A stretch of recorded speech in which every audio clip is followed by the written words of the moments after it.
میں یہاں پر صرف اس وقت غریب آدمی پریشان اور برباد ہو چکا، میں ان کی کچھ اشک شوئی کے لیے اپنے تمام اس کولیشن گورنمنٹ کی طرف سے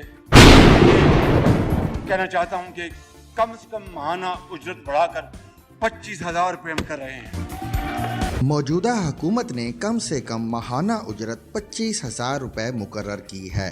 کیا حکومت کے اس حکم پر عمل بھی ہوتا ہے؟ اور اس بات کو کون یقینی بناتا ہے کہ مزدور کو حکومت کی طے کردہ اجرت مل سکے؟ EOBI یعنی employees old age benefit institution کیا اور کیسے کام کرتا ہے؟ قانون کہتا ہے کہ اجروں یعنی کمپنیوں سے 5% اور ملازمین کی تنخواہ سے 1% کی رقم کاٹ کر EOBI کو دے دی جائے تاکہ وہ ملازم کو 60 سال پر ریٹائرمنٹ کے وقت پینشن دے سکے۔ کیا تمام اجر ایسا کرتے ہیں؟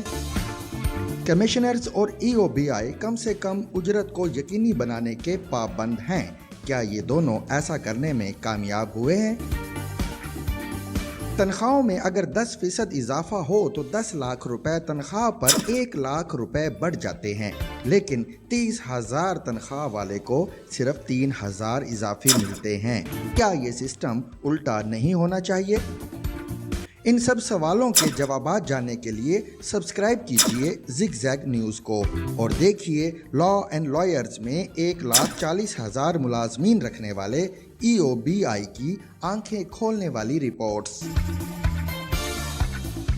زگ زیگ نیوز، ہمیں خبر ہے ہر خبر کی۔